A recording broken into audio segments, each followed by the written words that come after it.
కానీ నువ్వు ఏ రోజైతే నీ పైన నీ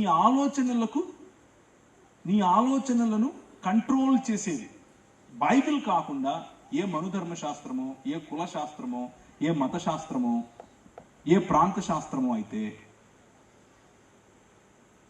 అది బైబిల్ ప్రకారమైనటువంటి దేవుని చిత్తం తెలుసుకోవటం కాదు. కులాన్ని అంటూ పెట్టుకున్న రోజులు మీరు అసలు క్రైస్తవులుగా బ్రతకటం లేదు అని దాని అర్థం. కొంచెం కటువుగా మాట్లాడుతున్నాను కదా, కానీ అది నిజం. మీరు కులాన్నన్నా పట్టుకుని బ్రతకండి, క్రీస్తునన్నా పట్టుకొని బ్రతకండి. రెండు పడవల మీద కాలు పెట్టకండి, అది సెట్ అవ్వదు. ఇక ఉద్యోగ విషయంలో, వ్యాపార విషయంలో, వగైరాల్లో దేవుని చిత్తం ఎలా తెలుసుకోవాలి? 66 పుస్తకాలున్న బైబిల్ గ్రంథంలో ఉన్న నియమాలను అనుసరించి చేసే వ్యాపారం, ఏ వ్యాపారం అయినా సరే అది దేవుని చిత్తమే. దేవుని మార్గములకు వ్యతిరేకంగా ఉండే పని, బైక్ పట్టుకొని ఇక్కడ నిలబడుకొని సువార్త చెప్పడంతో సహా ఏదైనా ఉంది అని అంటే అది దేవుని చిత్తం కాదు.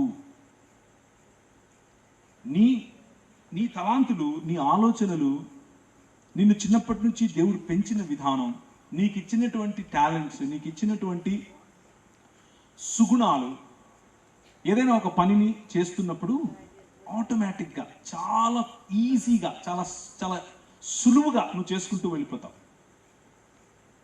అది ఒక రకంగా దేవుడు నీతో మాట్లాడేటటువంటి, దేవుడు నీకు ఇచ్చేటటువంటి ఆమోదం అది. అలాగే దేవుని చిత్తాన్ని తెలుసుకోవటానికి 66 పుస్తకాలున్న బైబిల్ గ్రంథంలో ఉన్న నియమాలతో పాటుగా మంచి జ్ఞానము గల, మీకంటే ముందు ఆ పని చేసిన వారితో సంప్రదించండి, తప్పేమీ లేదు. సంప్రదించి వాళ్ళు ఎలా చేశారో తెలుసుకోండి. 2, ప్రార్థన పూర్వకంగా సంఘములో ఉన్న పెద్దలు, సంఘములో ఉన్న నాయకులను సంప్రదించండి. వారి ద్వారా కూడా దేవుడు మీతో మాట్లాడతాడు. తల్లిదండ్రులను సంప్రదించండి. మీరు ఏదైనా జాబ్కి వెళ్ళాలి అని అనుకుంటే దేవుని చిత్తాన్ని ప్రార్థనలో వాటిని ఉంచి, నాకు కావలసినట్లుగా నన్ను నడిపించు అని ఆయనకు అప్పగించి, ఆ ప్రొఫెషన్లో ఉన్నటువంటి, మీకంటే ముందు ఆ ప్రొఫెషన్లో ఉన్నటువంటి వారి యొక్క సలహాలు, సూచనలు తీసుకోండి, తప్పేమీ లేదు, మంచిది. అలా చేయటం వల్ల స్పష్టత వస్తుంది.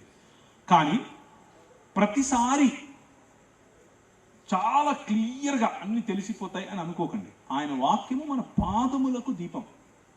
ఒక అడుగు వేస్తే ఇంకొక అడుగు మనకు కనిపిస్తుంది.